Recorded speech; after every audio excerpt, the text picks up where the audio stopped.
Hello Cancer! Salamat sa pagbisita o salamat sa pagbabalik. Ito po ang inyong Sun, Moon, Rising Sign and Venus.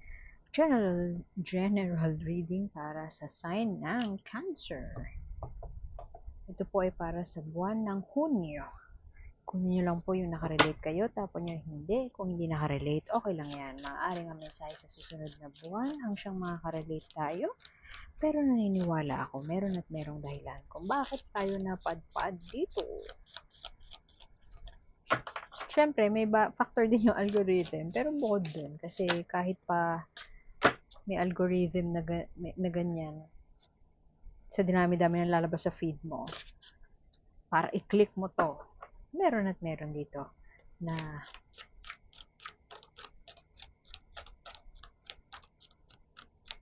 ating mapipick up o kaya makaka-resonate sa atin. May mensahe na tatagos. Kung wala, okay lang yan. Sa susunod na buwan, pwedeng yung reading doon ang siyang makaka-relate tayo. Core energy mo, Cancer. Ano ang iyong hinihintay? Pwedeng hintay din yan eh. May hinihintay si Cancer. Hindi ko alam, nag-aantay ka ng proposal. Doesn't matter kung wedding proposal ito o kaya promotion na proposal kung paano palalaguin ang iyong career sa within the company. Pwedeng ganyan.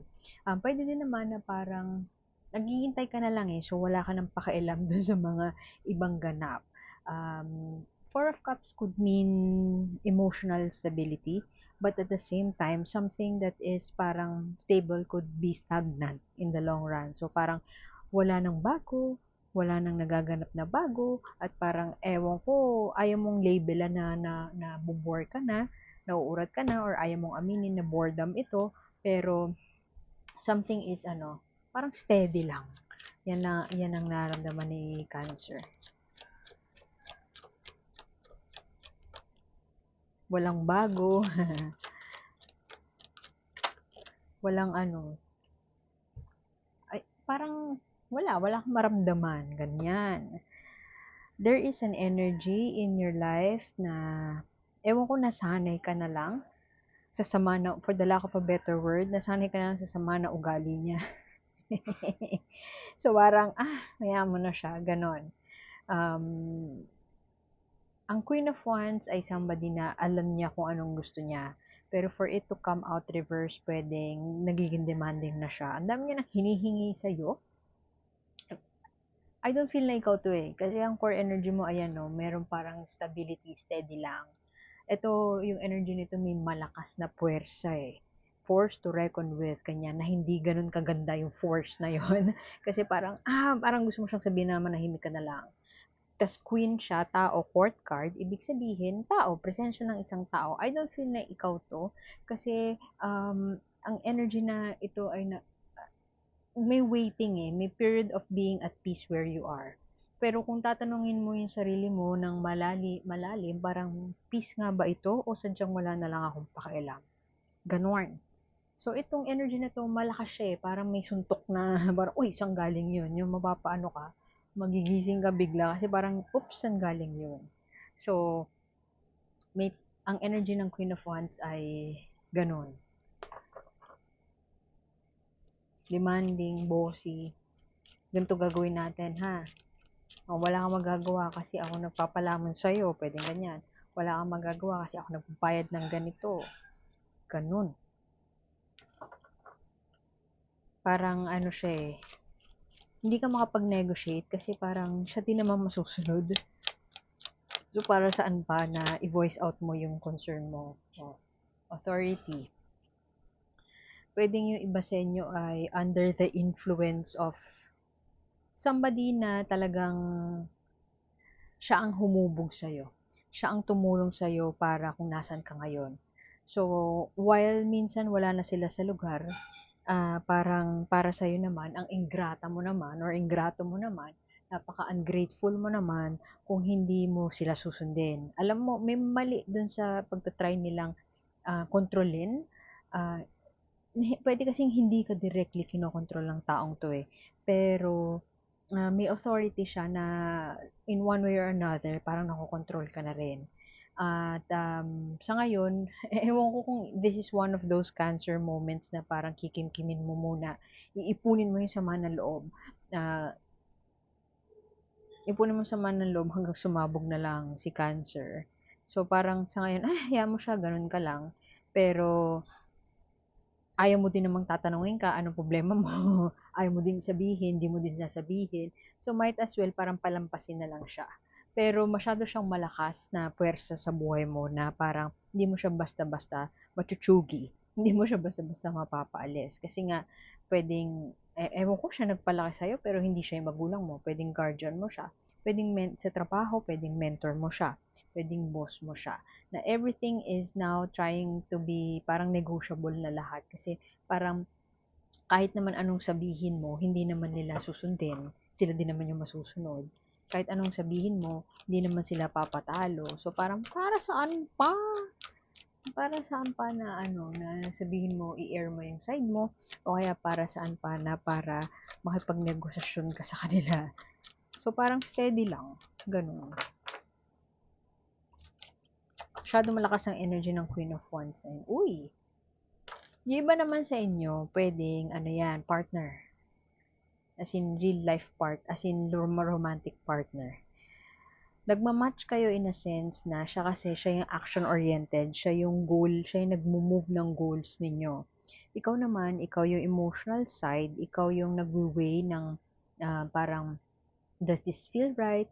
Mas, ano ka, hindi ka basta-basta padalos-dalos sa mga pag-take ng action sa mga decisions. Nag-match kayo in that sense kasi siya action-oriented, tapos ikaw pakiramdaman mo muna. Hindi ka basta-basta susugod. So, pwedeng partner mo ito yung malaking influensya sa'yo or may authority para sa'yo. Pwedeng ang power dynamics nyo ay siya ang nasusunod sa inyong relationship. Ah, sa ngayon ang napipick up ko na energy kay Cancer, very neutral, parang walang pakiramdam. Manhid, hindi ko alam kung manhid, Cancer, na very rare yan Manhid si Cancer at the moment, pero pwedeng meron kasing celebration eh. Yung iba sa inyo, wedding plans ito.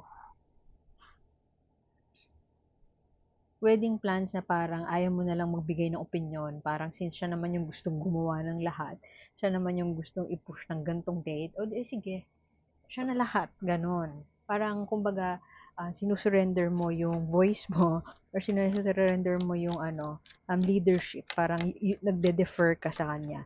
Parang siya na yung bahala.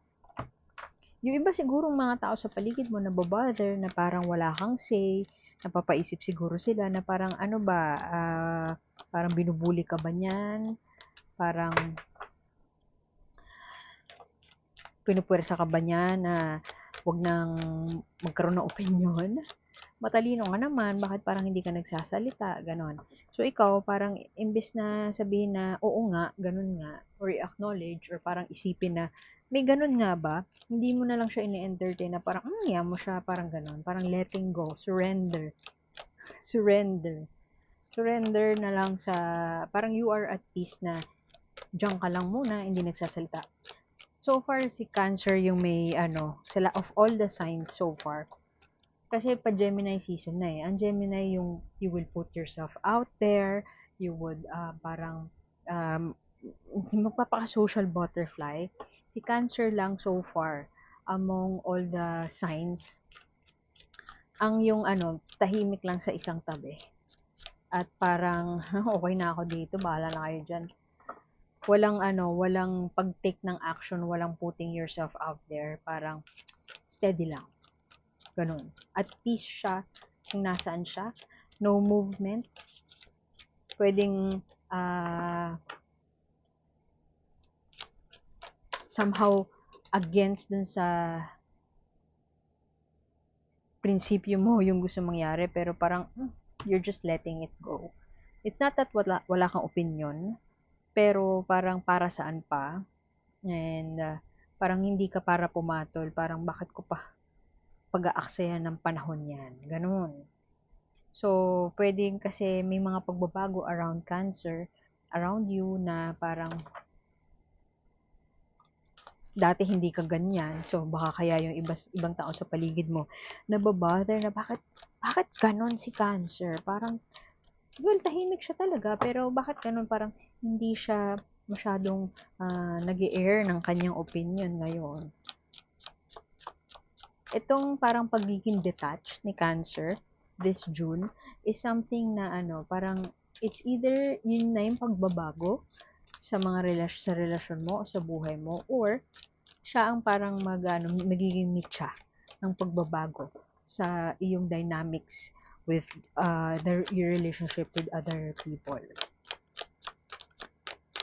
Parang hindi nagsasabi or may tinatago si Cancer.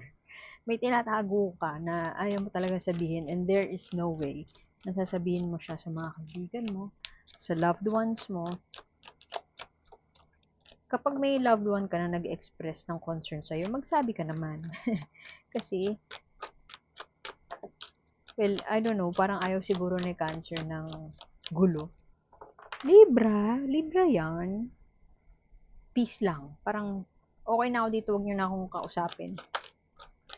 Hindi, may kayo, sabihin ng mga kaibigan mo, hindi, may kayo, problema kayo, sabihin mo na, hindi, okay lang ako, huwag kayo makulit. Yung ganun. From 9 of Pentacles,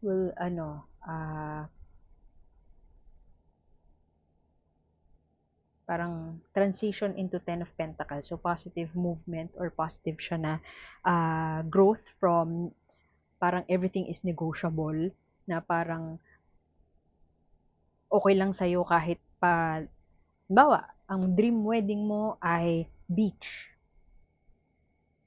Hindi susundin ng partner mo kasi sasabihin niya na wala budget, gusto ko ng gantong month.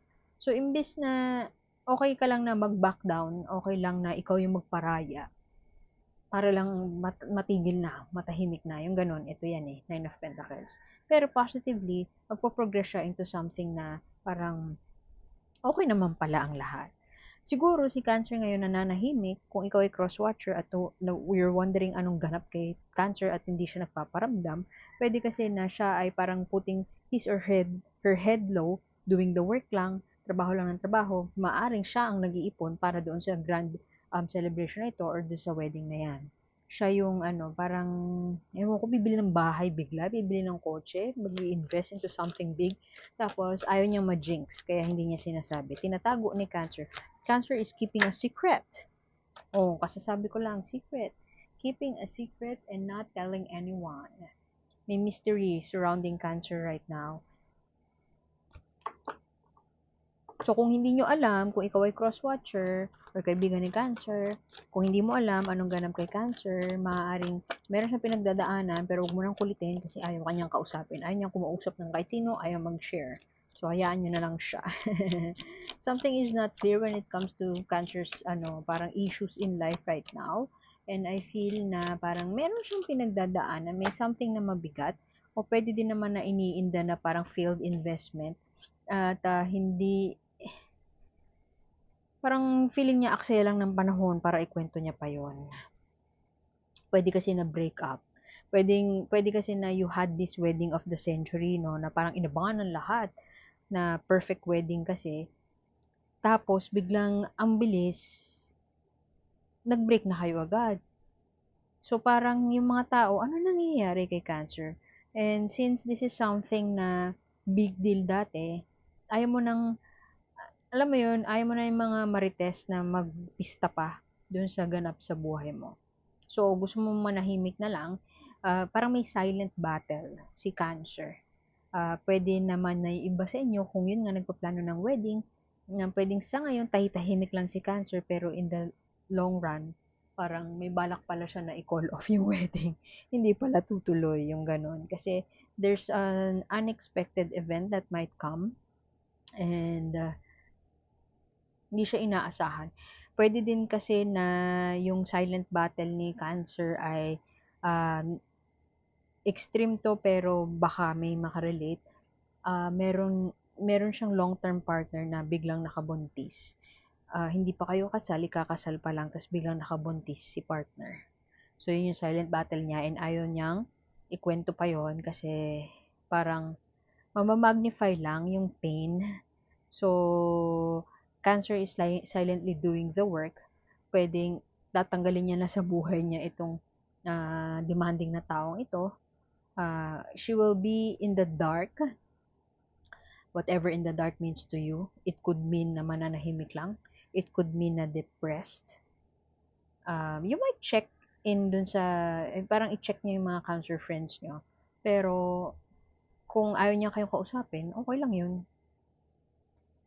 May silent battle siya sa ngayon. So, yun. Wedding is upcoming for some of you.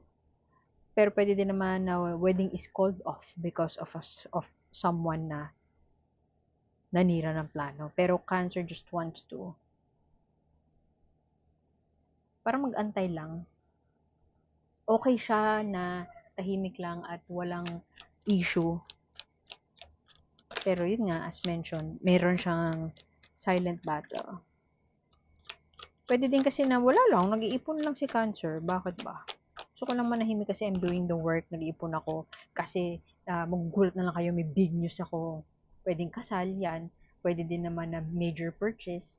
Pwedeng overseas na relocation. Para magugulat na lang kayong lahat. Aalis na pala siya bukas kasi ayaw niya ma-jinx. Ganun. Invite your monster to tea. Huwag mong tambayan ang emosyon na hindi nakabubuti para sa'yo. Ganyan. Babasahin ko from now on. Basahin ko ang guidebook para kayo mismo ay merong interpretation sa mga sinasabi. Ang ganda kasi ng deck na ito para makita nyo rin yung paano tong deck na to. Hindi ko siya malilink eh. Itong ibang decks malilink ko eh sa YouTube. Yung paano bibilin. Pero ito kasi wala siya local. Amazon ko kasi ito binili. Pero sa ibang, I think sa Facebook ba? Ay, YouTube. Sa YouTube din ang mga shorts ko. Nandun yung link dun sa deck. Sa YouTube, alam ko dun sa description, nandun yung link. Anyway, invite your monster to tea. It's take your monster to work day. That's right. You're being invited by life right now to buy flowers for your demon. Whatever monster haunts your mind with fear, debilitation, or shame, it will never seize its power over you if it remains caged in the shadows. So take it out to tea. Ask it why it threatens or taunts you. What pain does it want you to acknowledge? A famous poet once wrote, perhaps all the dragons in our lives are princesses who are only waiting to see us act just once with beauty and courage. Perhaps everything that frightens us is, in its deepest essence, something helpless that wants our love. Ah, ano yan tinatago mo, answer? I mean, you don't have to answer that, pero take your time na pwede kasing in denial pa si Cancer ngayon. So, take your time until ma-recognize and makita mo yung monster na yan. That could be in the form of sadness, that could be in the form of hurt, betrayal, gano'n, na hindi mo pa maamin sa sarili mo na that's how you're feeling. Take your time na ma-acknowledge yun, pero ito, ang message sa'yo ng universe, invite that negative feeling out, parang palabasin mo siya, and then kausapin mo siya, iproseso mo siya. Pero, naalala ko yung sabi ng meditation teacher ko dati, lagi ko itong sinasabi, na all circumstances are neutral. It's our thinking that makes it negative or positive. So, kung yung negative feeling na yan, yung negative feeling na yan ay pwede mong i-transform into something positive. And yung negative na feeling na yan, kung tatambayan mo, hindi mo siya kakausapin, you will not invite that monster to a tea, maglilinger lang dyan sa sayo hanggang sasabog ka na lang, which is very, very much, much like a cancer. Sasabog ka na lang. So, ngayon, ang imbitasyon sa'yo ay imbitahan mo yun, iproseso mo, kausapin mo yung feeling na yan, and then let it go. After ng date, let it go. Okay? So, iwan ko na yun doon. Salamat sa pagbisita. Like, share, subscribe lang po. Saan makita kita ulit next time. Ako po si A and see you soon. Bye-bye!